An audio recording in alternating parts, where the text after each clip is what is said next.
I want you to join me this morning and think about something that is a prized possession, something that you just really love, whether it's a person, whether it's a thing, whatever it is.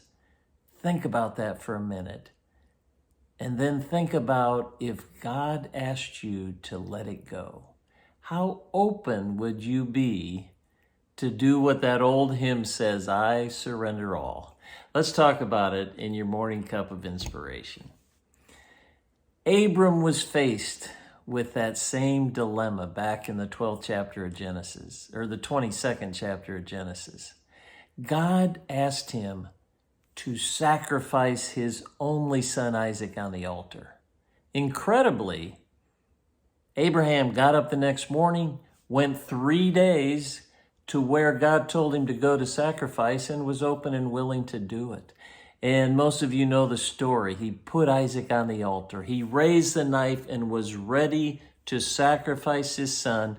And God said, no, stop. And in the 12th verse, God says, now I know that you fear God. There was nothing that Abraham was not willing to release, to surrender.